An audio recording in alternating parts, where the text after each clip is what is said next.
Hello. Let's see if I can spin this round. Hello. Right then. We're live. And hopefully, he says, hopefully, this is working. I have no idea if anyone's going to be watching this. I really don't. I don't know if it's live and if it's public. If it's not, I'm in trouble. If it is, great. Hello everyone, how are we all doing? Apparently I am live and it is working. Just a bit quietly for me. Okay, so yes, it's all public, all sorted out. Playlists, this should be under live, and it should be under new playlist, because we have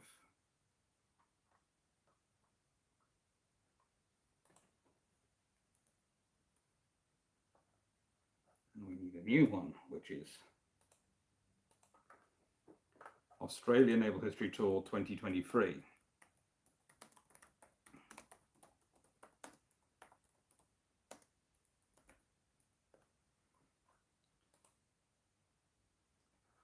And save it to that.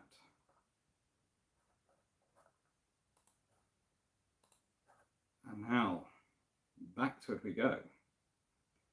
Hello everyone. So, I'm not sure if anyone's watching this. I think this could be 2 a.m. in the UK about now. Well, no, actually no. Hang on. That clock still said UK time. So it's about 10 to 10 UK time right now. It is. It's about 10 to 10 UK time. And that is good. That I am happy with. And hello Malaga. Hello Oddball 309. Hello Night 6831. How are we all doing? So, I am reading the chat from there. You are coming through on the phone. Shall I lower the phone a tad? Or is it okay there?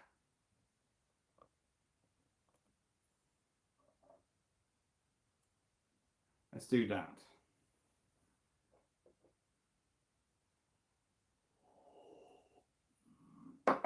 Hello everyone, how are we all doing? So, I have some books with me. And now I don't have my normal aids. Hello Leslie, hello everyone. So I'm hoping this goes okay. And you're seeing rather more of me in a different position now. So actually, if I lean back in this video, and it is a chair, I look like I am massive. It's a really nice reclining chair. So I am not going to do that. I'm going to sit up and sit properly. So people don't think I need to go on a massive diet. I need to go on a diet, but not a massive one. So far, only found Coca-Cola. And this won't be long because it does depend on phone battery life. But I wanted to test out the live and test it worked. And yes, I haven't brought a microphone with me. I haven't brought a separate camera with me or anything to run it through the computer, because I just thought I'd run lives this way if I did them, and I will try and do some as I go. You can see Perth behind me. It's looking, well, it's looking autumnal, let's be honest. Although, to be honest, I was swimming in the pool earlier, so it doesn't feel, it's not that autumnal to me.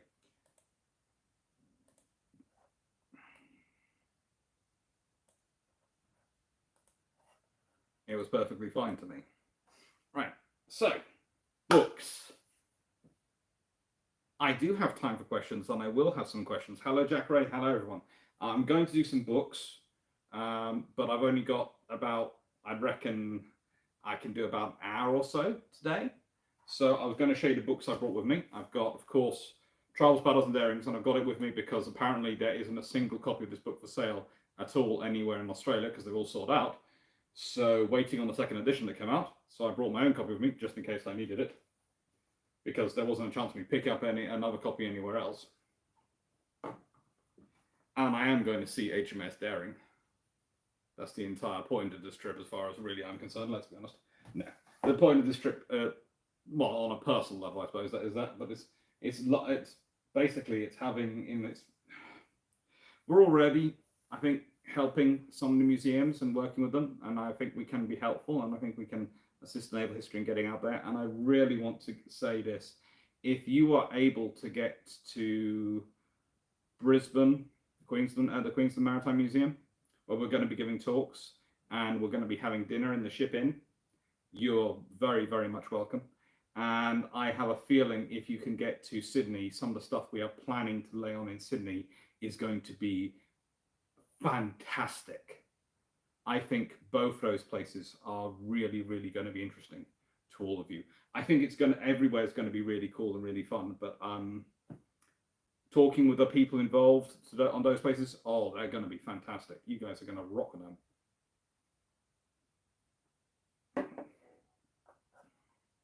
Right. Make sure my laptop is on silent, not beeping at me. Now, how are we all doing? Hello, Jack Gray, Night Cigar, and Herenius Napalm. Perth was sunny until today. I think you brought the English review. It was perfectly sunny for me earlier when I was walking around trying to get things. Would it be correct that the Imperial Japanese Navy were never going to accept a deal at a treaty where one Nagato class was also scrapped for the 4th Colorado when they be at a 3-to-1 disadvantage? Yes, it would be correct. So, here is a recent acquisition. The Oxford History of World War II by Richard Overy. Now, whenever you get a book like this, the things you're going to look for, the way you actually start to examine a book like this, is you start to examine by what it leaves out, because no book with such a title can cover everything in the level of detail. Perhaps even Richard would like it to. However, this book is pretty darn good. If you want a general read that covers every part of World War II, every content, as a quick reference guide to the whole of World War II, this book is very, very hard to beat. Yes, there are going to be every single historian in the world, every single person who's passionate about history, every single person who loves history is going to be able to look in this book and look in an area where they're passionate, they love, and they're going to go, it doesn't go into enough detail here. No, of course it doesn't. Because it's not a book about that specific event. It's a book about the entirety of things. And there are some things, of course, which have to be left out. There is, for example, I haven't found any mention of HMS Nubian retaking whole islands by herself. But the thing is, this is a book about World War II. This is a book about tribals, battles, and darings. This is going to have the story of HMS Nubian retaking islands by herself. On the grand scheme of things, the small islands in the Dodecanese retaken by a single British destroyer trying to see how many she can get in a single day doesn't really rank in compared to the events you're discussing. So, it's cool. And it's with me because you always need a general reference somewhere. I also have, of course, this. British warships of the Second World War, detailed in the original builder's plans by John Roberts. Why did I bring this with me? Because again, it's a good reference guide. When I am trying to place designs of ships, when I'm trying to work through things, when I'm trying to remember and work through a design which I might be seeing for the first time. Because let's be honest, there are also river-class frigates here. You know, the vessel we're going to be seeing in Brisbane is HMS Diamantia. And she's a river class frigate from World War II. Think about that. Think about how rare they are. Frigating rare. Where was my point of reference for her? The closest we've got to in Britain is the C-class destroyer. And that's not really anything like her at all. The closest vessel I've been over to her compared to her was probably HMCS Sackville, which is lovely, but she's a corvette, not a frigate. There's a difference. So that's going to be amazing. And you have to remember, the Queensland Maritime Museum, they are entirely a charity. They get virtually no government support. So they're entirely dependent upon the support of, like me and Drakkar on the YouTube and YouTube channels, entirely dependent upon your support. That museum is entirely dependent on people's support. And they have maintained something which is an absolutely priceless piece of naval and maritime history. I'm really looking forward to seeing that.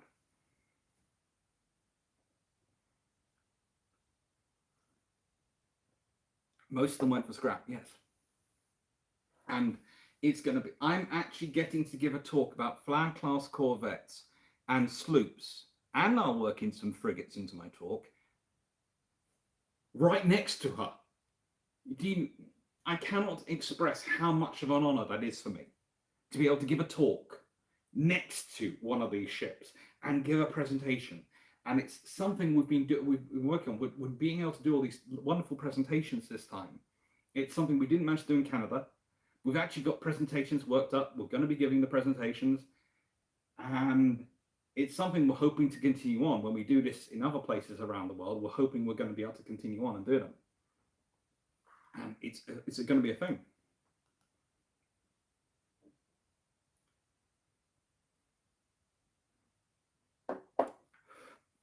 Emu Empire would fit Australia, don't you think? Yes, it would.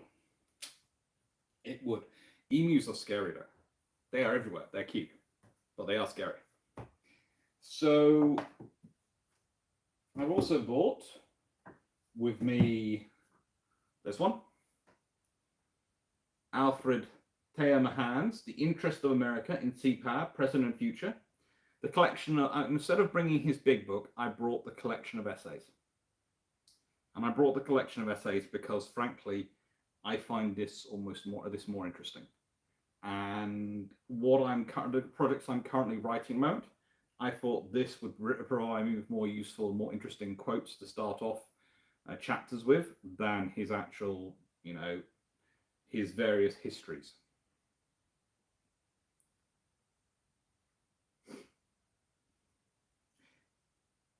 It's a good book.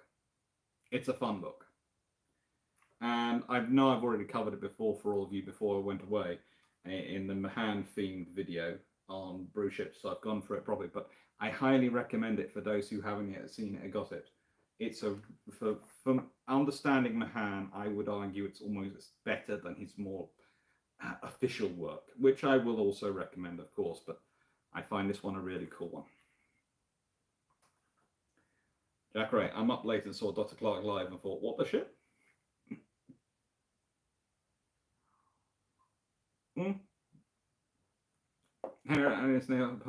Emus are relatively harmless. They are very much benign overlords of the nation of which they are the undefeated army on. Let's be honest. If you're an undefeated army, there aren't many of those in history who have never been defeated.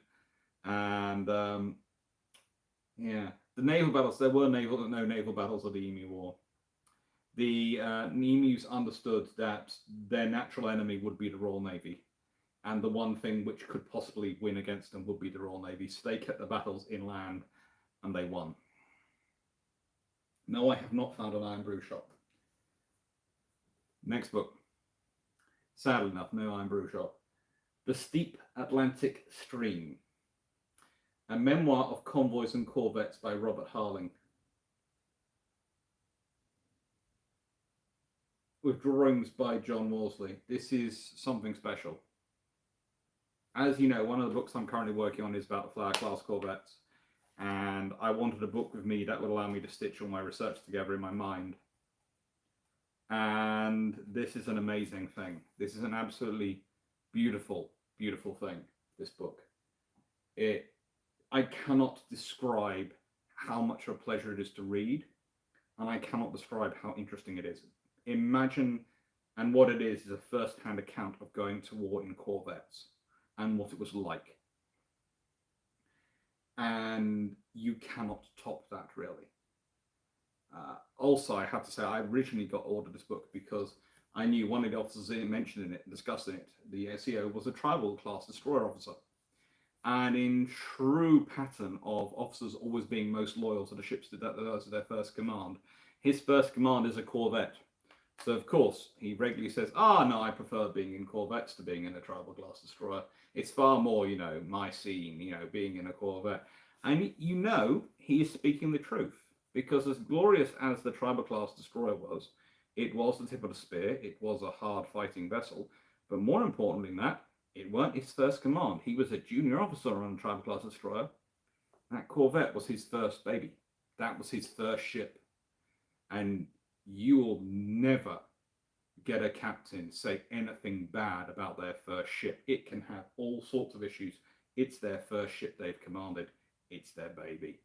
They will love it most.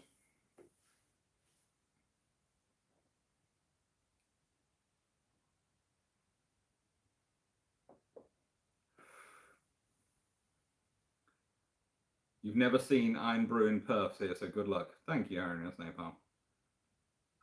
I should say, Jack Ray has gifted out 5 memberships. It's always very nice when he does this. I'm not sure how. I've never managed to work out myself how you click on them and become a member, but Jack Ray does tell people, if anyone would like to be a member, Jack Ray's gifted them. So if you want to be a member and be able to use all the emojis and things that come with being a member of the channel and the little symbols that come with being members of the channel, there are 5 current memberships available.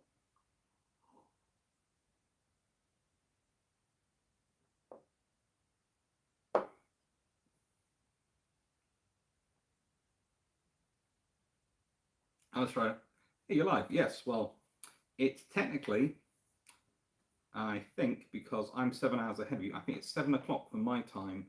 No, 5 o'clock my time in Australia. It's 10 o'clock at home. And, well, I've done all my phone calls for the day.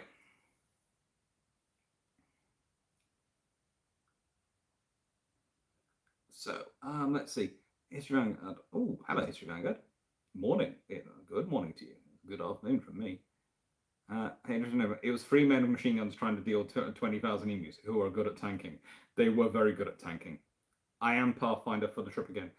Basically, me and Gareth both have those jobs. So I'm being advanced man for Perth in the first half of the trip. Gareth is advanced man for Sydney. He's going to get to Sydney 2 days before us and set up Sydney. And we're hoping that makes it all run smoothly. So I'm in Perth. That's Perth.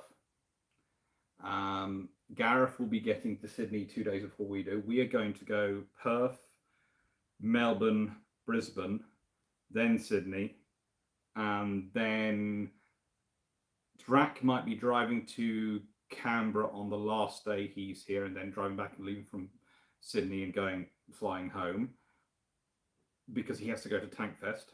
And then the day after he would do that, me and Gareth will be flying to Canberra, definitely. That's all booked in. We are then in Canberra for a solid day.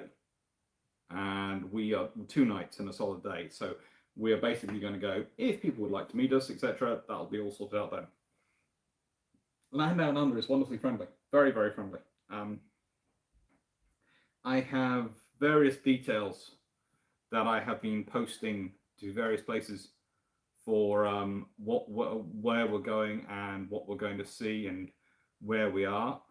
If anyone wants to come see us, we are trying to do Rottnest Island on the 8th. I've looked into it. As long as weather's good, that's where we'll be aiming for the 8th. We've got Albany on the 6th, and we've got the Western Australia Museums, the main museum and the Shipwreck Museum on the 7th. We're either going to divide and conquer, or we're just going to work as a free the whole way through and work our way through both museums in one day. It's going to be an interesting scenario, but we'll get it done. I would also say that we are also on the 8th, we're going to be at Baffa's Beach House at around 1900 hours.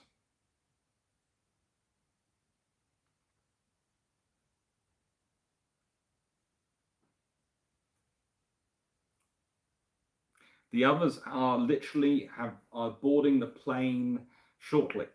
I think actually they might even be boarding as we speak, and they're going to be. It takes roughly 2 days, the best part of 2 days to get here. So they will arrive here tomorrow, and yeah, they'll arrive here tomorrow, and then they'll be basically sleeping all tomorrow, and then we start on the 6th. But yeah, it's going to sound funny. I've sat in this room for most of the day on the phone to people, emailing people. I think I've sent out about 30, 40 emails today. I think I've done about 2.5, 3 hours on the phone in just sort of individual, sort of broken up into individual little phone calls. And it's been wonderful because I've been able to sort out people in the same time as them. That's one of the reasons why we have to arrive here beforehand. It's one of the reasons why Gareth is going to Sydney beforehand. You know, it's okay, great. Yes, we would prefer to have had you with us for the whole trip, but we also did really need an advanced person for Sydney. So him going in there and doing that is helpful. And he's going to have an absolute fun, wacky doodle job doing it.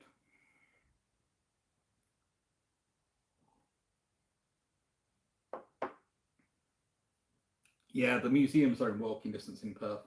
We'll probably get the train to them because the train station for us, because of the hotel we're in, is right there. So it's really not far.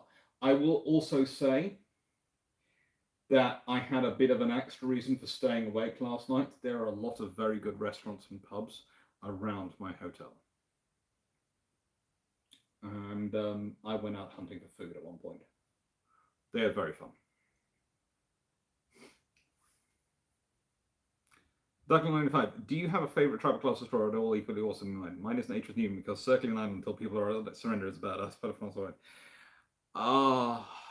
Honestly, it's hard. It is like picking a favourite child in some regards, I'd imagine. But I will say this: I wrote Nubian's section in the book last because I knew the way she ended and her life, what I would feel most upset by. And honestly, I wrote that section. That's the last section of the book I wrote. I wrote everything else before that. And then I wrote that section. And I sent it into the publishers and went, do not send me anything editing for about a week. I need some time off after that. And they were good. They waited exactly 8 days and then deleted me with editing. Pubs, check out. See, I wasn't. This is the fun thing. People go, but Alex, you don't drink, so why are you checking out pubs? I'm hunting a decent burger. It's the second most important thing I can find in a place. Iron brew and decent burger. That's what I'm hunting. And so far, I've found a couple of good options for tonight because I'm hungry, and for the guys tomorrow night because tomorrow night they will be zonked, and I will basically be their tour guide, taking them to get them fed. So this is the fun thing about being the advanced party. On the night when I arrive, I have no one to help me because I'm on my own. But that's what I volunteer for. And luckily, the hotel staff are very nice and everyone's friendly. When they get here, I will have been here for, well, pretty much a couple of days. I'll be awake. I'll be over any jet lag, anything like that. And I'll basically take them under my wings and gather them and take them for food and look after them and make sure they do not go to sleep till the appropriate time so they are up and fine for the morning. So I'll be finding a good steak place. That's hard as a judge. A good burger places tends to be easier to work out.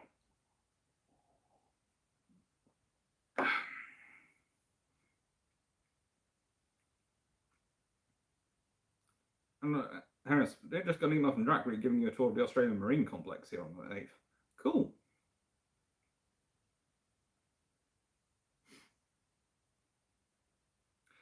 That's Secretary Front. What's the rendezvous air service and Royal Flying Corps merge invisible? No.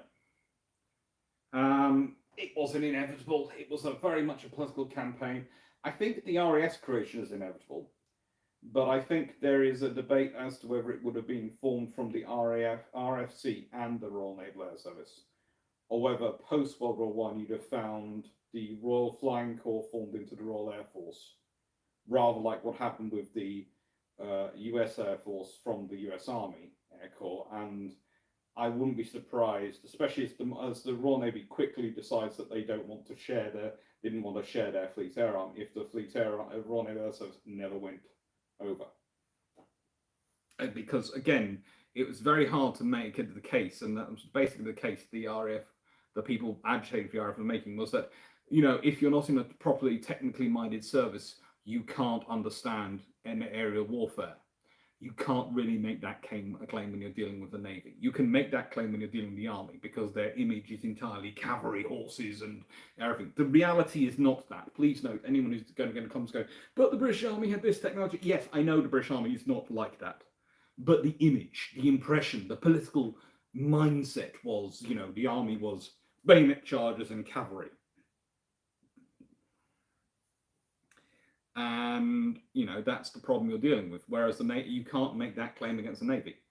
But in the middle of a war, when you are focusing everything on supporting the Army, and you are claiming there are going to be a massive amount of extra engines produced next year because the way your accounting system works, whereas the Royal Navy's accounting system tends to compute a certain number of engines as spare parts, and engines being constructed, engine components being constructed as spare parts, and it is whole engines are spare parts. And as I was saying, the RFC computing logistical management system didn't consider engines to be whole engines and engine components to be spare parts. They just treated them as engine production. And that might cause some of the trouble that actually affected them, obviously, in World War One and all the stuff. But it's fun. And last book, Some Principles of Maritime Strategy by Julian Corbett. Again, mining shamelessly for good quotes, because I'm basically rewriting my Corvette book while I'm out here, mainly because I want it to be better. And it was good, I felt, but it wasn't as good as I need it and want it to be. It was good in a technical sense. It clicks all the boxes. Dun, dun, dun, dun, dun. It goes from A to B to C to D. Yeah, it has everything in it. But it wasn't what I wanted to be. I wanted to be something which was something which was good history, but also a good read, because it's going to be a Kindle book. So it's got to be something people are going to want to compulsively flick through, not put down. And that's my theory about it. It's got to be history that people want to absorb and basically immerse themselves in. For 45,000 words.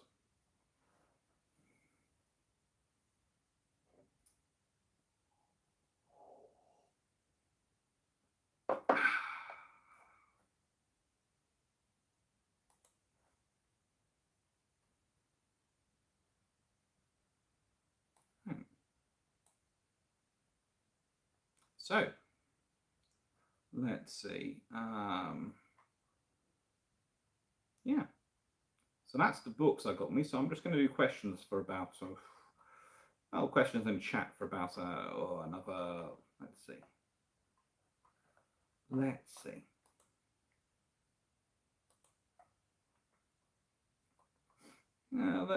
say another 40 odd minutes.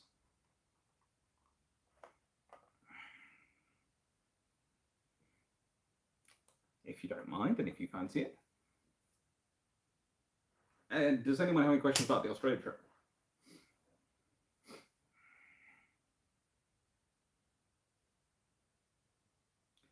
What was the subcall? It was here, but I think it's 15,000. And my aunt raised it when she won last year. She decided I was getting too close this year. I think she's raised it to 15,000.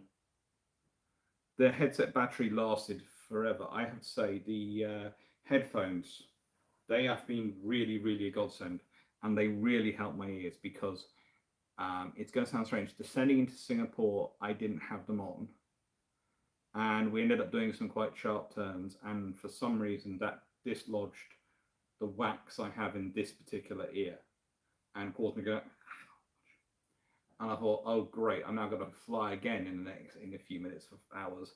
So I did the next flight with the headphones on the whole time. I hope the flight attendants didn't think me rude. I was still trying to be polite and nice and say yes please and thank you and all those things. But I had the headphones on the entire time, and that stopped. I didn't have any more problems. They were really great. They're a really good headset. Any railway museums on the cards? There is me and there is Gareth on this trip. There are of course going to be railway museums. John Bull, aka Gareth the Brit, aka Gareth as I call him. Yeah, and me. There are going to be train museums. There will never not be train museums. Whether we drag the others to it is a different matter, but there will be train museums. There might even be a bus museums. I don't have any problems with flying as a rule. I have to say I'm a strange person and I prefer helicopters to jets, but to big jets, but like airliners. But yeah, I like helicopters. Big airliners.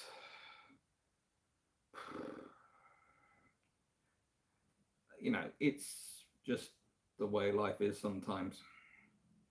The space on them can get very, very full very quickly, and I like to be able to work and spread out, and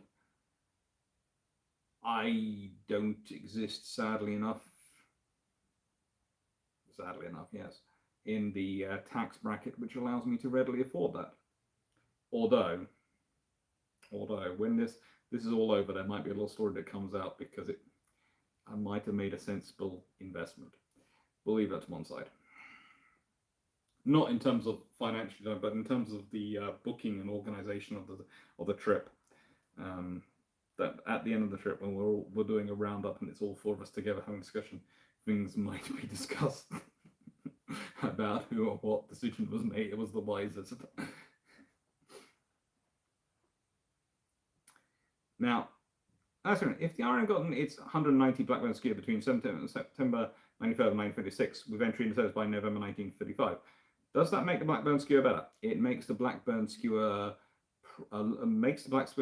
better in terms of timeline, but it also means that probably by 1939 they're getting their second dive bomber.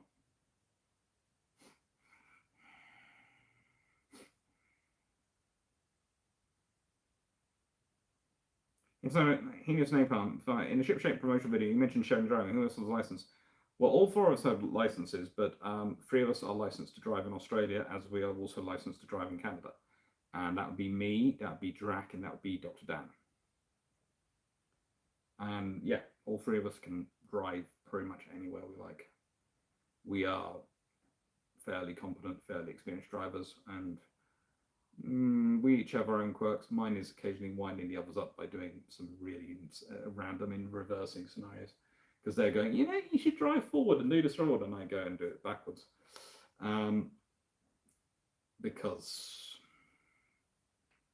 it's a habit I picked up from my grandfather, who used to like to sometimes would just go, I'm going to do this in reverse because I can. And it's a good skill to have, to be able to reverse quite accurately and quite well. It's true. My anxiety goes up on airliners. There are too many people. It's not. It's not a thing I have anxiety over. It's just preference. It's preference, and yeah. Plus, I've had some weird experiences on airliners in the past. I've had people go full nutty nearby me, and it's a case of, oh no. But that's also one of the reasons why I always put myself, basically I either go exit row in preferably economy premium, or I go exit row in economy, because that's my area of what I can afford. And the reason I do exit row is because 2 reasons. One, I am getting more legroom then, a lot more legroom, and that's good if I want to get up and stretch, and if I want to go and do the things I need to do in a flight to feel comfortable, because I've picked up over the years enough injuries and cracks and creakles in my body that I do need to stretch, and I don't care how weird people think I'm looking. I look, I will get up and I will do that and that, and even occasionally bend over, touch my toes, and do knee flexes, because otherwise I will be so stiff by the time I get to any place I won't be moving. But the other reason I sit in the exit row is because, in the nicest way, if someone's trying to open that door, they're going to have to get through me. And I am big enough that most people I can block long enough for the stewards, for the flight attendants to get there.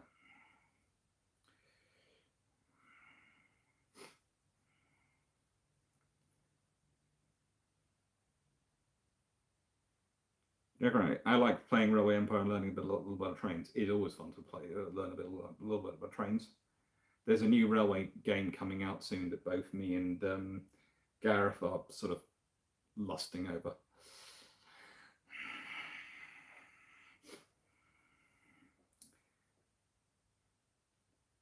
Stuff like the Blackman Skew and Rock should have been in service far sooner than they were. Yes, they should have been. If you were in charge of Iran today, what technology would you prioritize to best counter China? You see, the thing is prioritize. It depends what you're talking about. If I'm talking immediate term, right straight away, it's probably uncrewed assets and simple systems like portable artillery that I can rapidly deploy forward to various places. And sort of and included that surface to air, surface anti-surface missile launchers and those sort of things. But if I'm looking at the medium term, then I'm going to be prioritizing things like probably large helicopter programs, probably refueling assets, and probably my frigate program, and trying to get the most capable vessels into service I can, as quickly as I can, as viably as I can for the Australian economy and Australian maritime infrastructure base.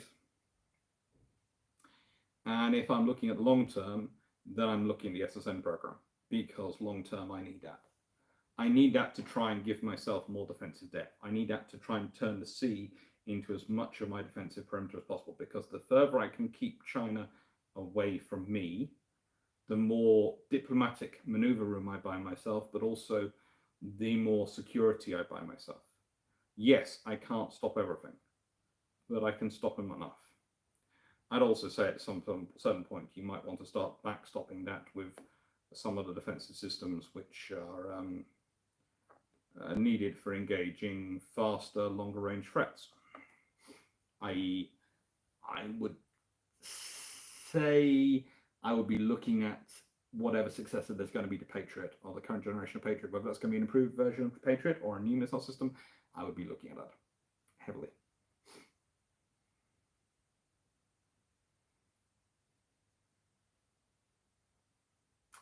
I just remember in the Ship Shape video, said we get behind the scenes videos. Do we get all those videos when you get back from England? No, one of them is actually supposed to be going up today and being sent as an email to you today. And there are going to be more as we go along. We're going to be sitting down and talking things. That's why I brought things like the stand for this camera, for the phone. You can't see it because I'm using a phone. I haven't got anything that can reflect it. No, hopefully. But yeah, my camera is on a stand, my phone is on a stand, and that's how I'm doing this. And we brought these. We've also brought these stands because we're hoping to do interviews and things with some of the people. And it's nice to have a camera you can put on a stand and just go, sit down, let's chat. And you're not holding a camera in their face. The camera's just sat there, so you can have a conversation with them like a normal human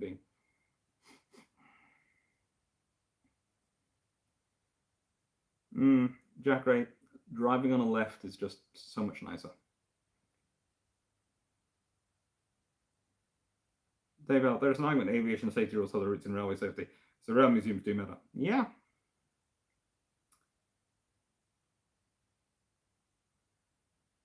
Here is Napalm V. So you heard about the story the other week at 7:50 foot. Yes, I've heard about that story, but there have been other stories over the years. And again, fairly big. I might be soft around the middle now, but I've still got fairly strong shoulders, and I'm working on a soft middle. 968 friend, you're the Royal Navy and you have the 136 Blackburn Rock you had to take on, but you don't want to use them on carriers. What do you use them for? Night fighters to protect my naval bases. They'd be good for that. Hi, Carl, can I spell? There's Husky. Don't forget a missile shield. That's what I was adding in with the Patriots. Alexei. Many KMS ships are overweight. Is it because they're using old type machinery and engines?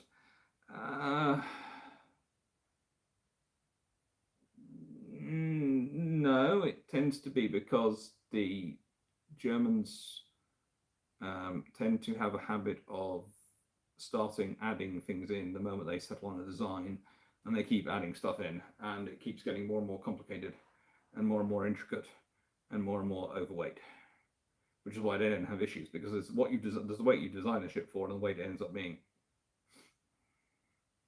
Yes, it is getting dark here already. It is technically, well, let's be honest, they're 6 months out of scope of us.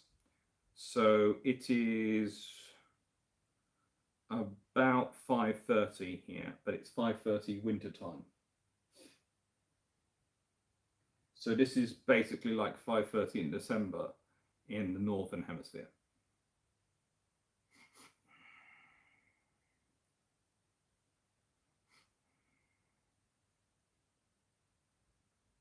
I sound like an error. Red Tail Fox, welcome to Australia. Even if you are on the part of it, we all make fun of. Yeah.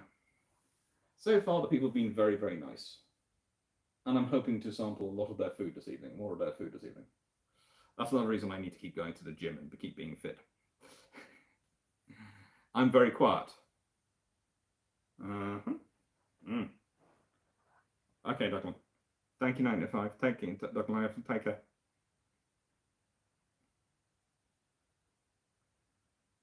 Santa Canera, I can offer you a max volume, and I can only hear you well when I hold you against my ear. I have no idea why. You would likely melt if it was hammer. Let's be honest, I've already started to, you're not sure if you can see, I've already started to go red a bit. Although what I might have to do, for you to all see, because it's,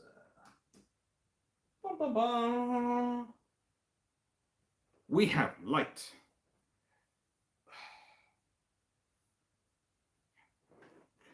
It's from above, it's the big light, but we have light.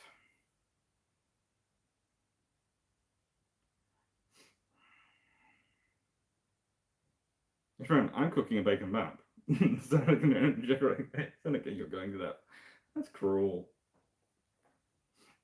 Nice one. Off topic. I have to wonder if the British government would have been better instead to form BAE in 1946 and have it in BOC than just forming British Airways in British Empire Airways in 1946 and having it in a British Overseas Air Corporation than just forming British Airways instead would be better economically. It's certainly an option.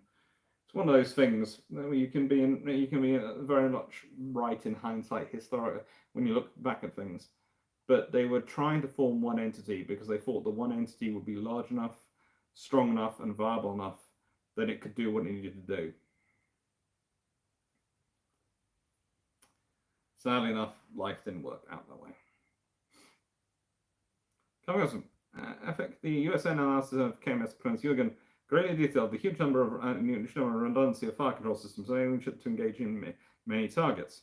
It enabled her to score the first hit demonstrate, but ultimately didn't do much good. Yeah. It's the case of it's very good to have all those things, but at the expense of what else could you put in there? And would it have been better to have saved some weight for other things? On TV, you are fine. I'm glad to hear that, Seneca. Sure, I do have to have my volume up all the way, but I have headphones on. Would it be fair to conclude that the plans made during World War II for what to do post-war were based on the assumption the Empire would survive and nobody knew the Empire wasn't going to survive? Pretty much. A lot of assumptions were based on ideas like the Empire surviving. History didn't necessarily work out that way. You expect me to be upside down? Well, I could arrange that with a camera, but I think it might figure it out. Hello, Nicole Ross. Oh no.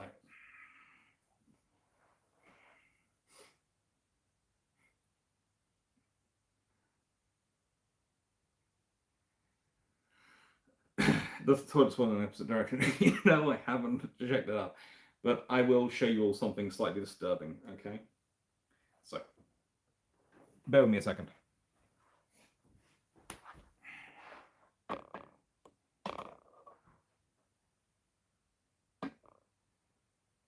So, that's the shower.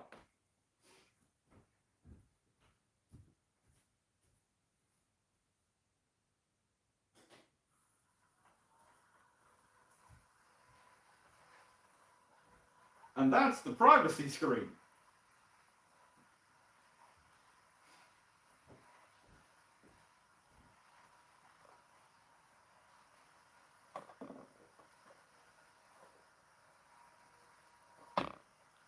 It's going the whole way down. Oh no.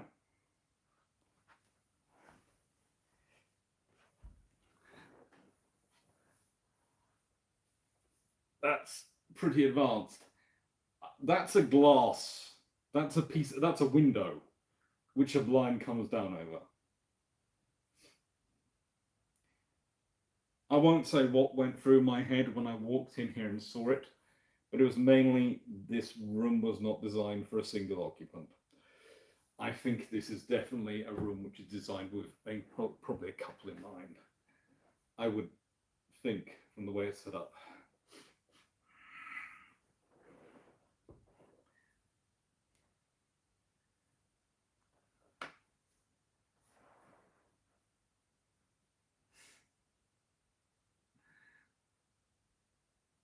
You sort of use that thing called doors. There is a door, but the door's around the other side. That's literally just the window with a blind that comes down. It's glass, solid glass the whole way down. It's got a lovely rainfall shower in it. A wonderful rainfall shower head. I have probably used that shower more than I should have done because in the last 24 or so hours since I got here, because it is so nice. And literally, I finally arrived here at about 5. I got in to Perth Airport at 20 to 3. It took me time to sort out my luggage, which has arrived today. So I've got my luggage now, all my luggage with me, which is why I've got all my books with me, because some of those were travelling in a pink suitcase. Which, by the way, was very good. It was pink because one of I did love it because I got a message when it got picked up. When I got back home, we say it was very easy to spot it being left behind. Yours was the only big pink one on the flight, and that's the reason I have it. So here's my advice for all of you: get a random bright color. Don't get pink. That's the one I've got on memory. But get a random bright color for your suitcase when you're traveling, because yeah, I know black feels like the default choice, but everyone's got black one. Whereas if you have a random bright color, it sticks out. Or I saw a beautiful one the other day, which was all these wonderful swirls of different colors. It looked kind of like someone had done sea painting in about 90 different colors, and that was really cool. And I was sort of going, So when eventually the pink one breaks, maybe I'll try and get something like that.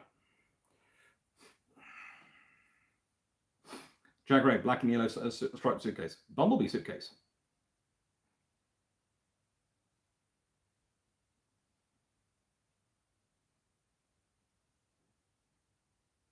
Oh, no, I don't walk in that way. If I show you again.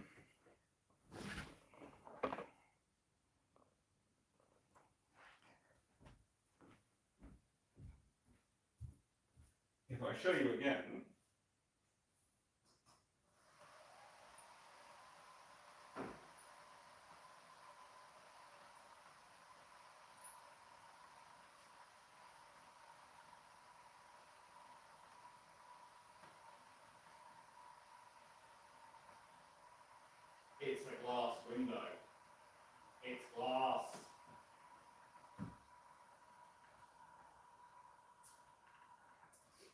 It's great fun. It's glass.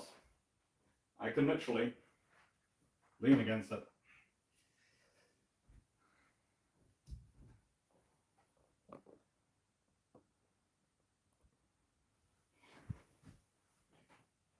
Ah.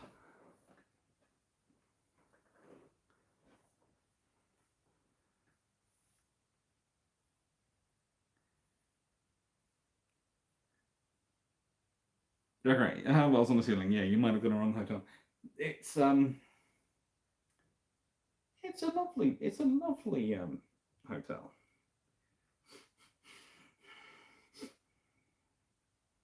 Red Feather Fox. I'm hoping if my own museum at duty is allowed to come to the Queensland Maritime Museum while you lot are there. Cool. I hope you're there.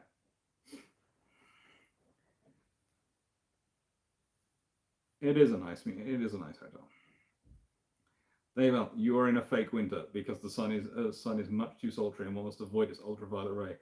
Yeah, it is. As you can see, I've got a bit of a red tinge. Doesn't help that I had to my sun cream didn't make it through Singapore, so I'm going to pick up some more. I tried to pick some up today, but no one was open when I was out this morning because I went out before I started phone calls. And then by the time I got back, there were so many phone calls I haven't gone out and managed to get out again.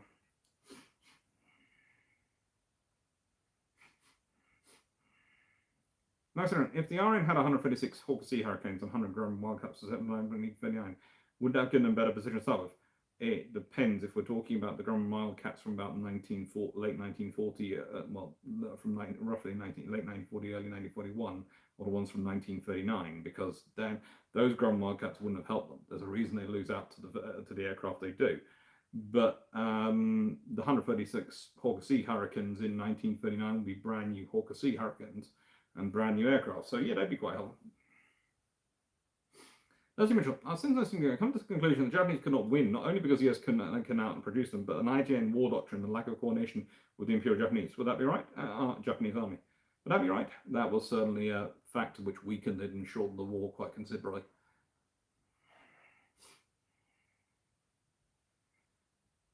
Right, yes, but the saw farm sticks out and gets stolen first. Not really, because you think about that. If mine's the only pink case coming off the conveyor belt, and you try and walk away with it, I'm going to notice. And I'm going to shout, "Excuse me," in a very loud voice. I think you've got the wrong case. And again, that will cause things to happen. I think that space was a bit of a privacy screen, but you can also watch someone going to the toilet or in the shower. So perhaps you're supposed to put it down when someone's going to the loo. I don't know. So you don't watch each other going to the toilet, but you can watch each other showering. I have no idea, but it does provide. I will say there is one good thing about it. It does provide a lot of natural light in the shower, so it saves electricity that way. But they could have probably done that by building the shower on the outside of the building and having a window. But it's interesting. Good morning. Hello, Gregor. Good morning. Did the bags under your eyes have bags? Yes. Well, I do need to get. I need to stay awake today and make sure I get some sleep, proper sleep. But I don't sleep on planes, especially. It's a strange thing. I can actually go to sleep on a helicopter. I won't go to sleep on a jet. Too many people around me.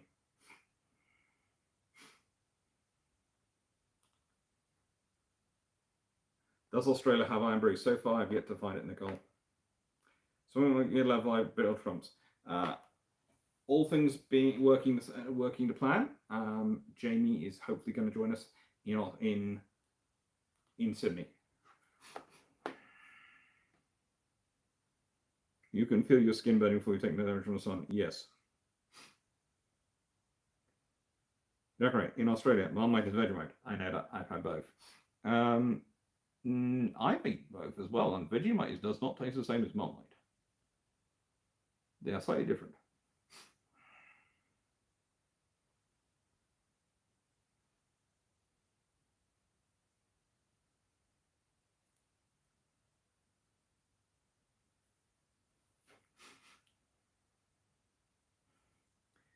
Hotel, and you fly out of Sydney to go home. No, I don't fly out of Sydney the day before. I fly. I don't fly out of Sydney, Dan. I fly out of Sydney. If I open up the thing, I'm not doing the same trip as Thrak is doing. I'm doing. Let's see. I don't fly out of Sydney till the 22nd, and then I fly to Canberra, and I land in Canberra on the 22nd, and then the Australian War Memorial, and then I return. I go to Perth on the 24th, and Gareth heads back to Sydney on the 25th.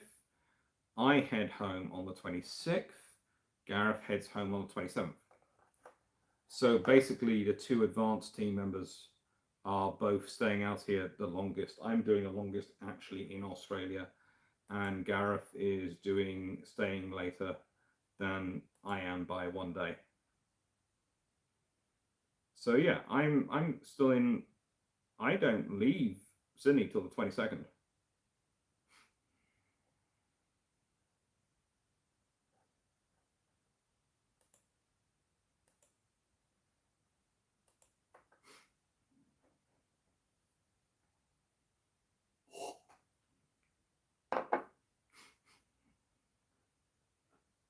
Hi, Annie.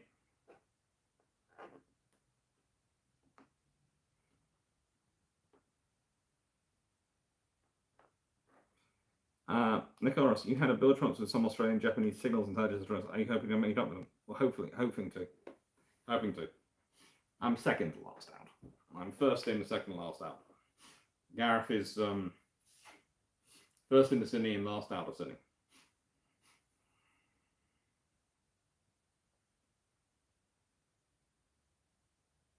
We are hoping to get to crawl around the Endeavour, Replica, and various other things. We are literally with the Maritime Museum in Sydney for. Well, if anyone would like to join us for that time, we are going to be there from the 17th to the 20th, and possibly there on the 21st as well. There is all sorts of things being planned for us there.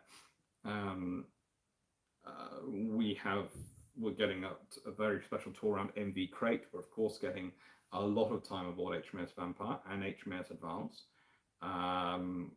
We are going to see Endeavour.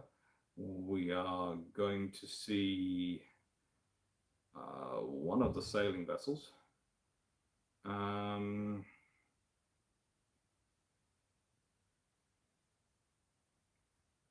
I think possibly a few other bits as well. It's just going to be it's just rammed. It's absolutely amazingly rammed.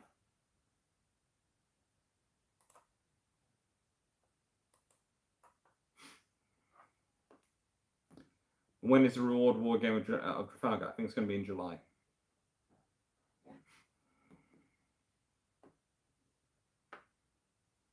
Ryan 419. Here in Florida, I wake up to a tired-looking dust clock in a hotel room. History unfolds. It does.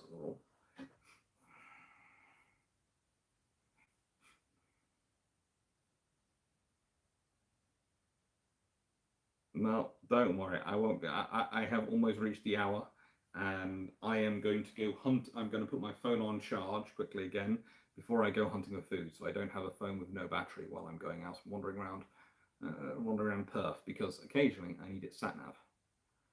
Mainly to find the food place I'm hunting for, because I go out with this idea of where it is in my head. And I'm quite good at finding my way back to the hotel without the sat nav. I've got that already, and I've managed that a couple of times. Managed that last night, and I managed that this morning. But finding the place I'm going to is slightly more difficult, mainly because I've never been there before. So, and thank you, Alexi. Right then. I ordered a battery pack, which was 27,000 mega amp hours, and it arrived at my house and it refused to charge beyond 7%, so I've got to pick something up out here at some point. But at the moment I don't have one. So I'm going to pick something up while I'm wandering around. I'm sure I'll get something. but it's more a case of, yeah, life happens. Life does happen. I need the battery pack for this to be fully working and used for recording. But there again, we have Dan's wonderful brand new phone, which has a new intact battery. Mwahaha. No, don't worry. There's no harm. Very kind of you to offer, but no, I've got to. I will go get myself something. Very kindly, because of my because of my laptop not being, or my bad luggage, I mean, not turning up where it was supposed to, I was given $150 by Singapore Airlines, and they very nicely gave that to me. So that will be going to buy myself a thing while I'm out here.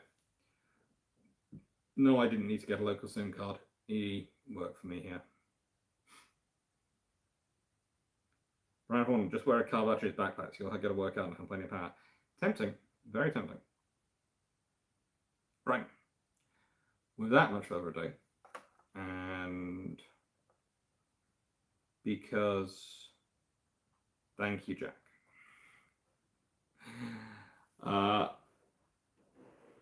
Thank you. I will be basically going to say now, thank you very much, everyone.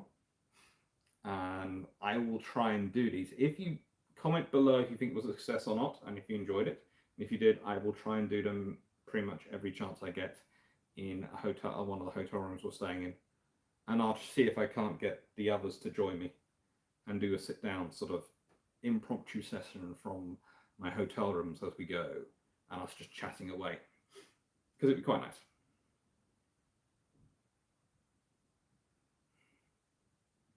If you like it. If you like it. Ryan, thank you very much, Nicole Ross. Thank you, Strider. Thank you, Jack Ray. That you will like tonight. I've got a premiere booked up for this evening, which I think you will enjoy, which is HMS Cossack. So there is going to be a premiere coming out at a normal time. I don't normally do lives, but that for me is, it's 7 o'clock time in UK time, which is 7 hours behind me. So it is 2 a.m. my time tomorrow. So hopefully I will be asleep. So thank you, Andy. Thank you, Brian419. Thank you, Megascrow. Thank you, History Vanguard. Thank you, Stephen Richards. Thank you, Galberg. Thank you, Heronius Napalm. Thank you, Dave Bell. Dave Bell, I have noticed that time zone references from the USA need caution. They seem to use the geographic label, not a different daylight saving label. Oh, it's fun times. Thank you, Strider. Thank you, Jack Ray, Nicole Ross. Thank you, Retail Fox One. Thank you, everyone. I hope you're having fun. And thank you, Andy. Thank you, everyone who turned up. Thank you, Leslie. Thank you, Dave Bell. Thank you, Alexi. Thank you, Seneca Nero. Thank you, Duckland95. Thank you, everyone who's been here. Hope you enjoyed. And as said, I will try and keep them up as I'm wandering along. Hope you enjoyed, and thank you very much for watching.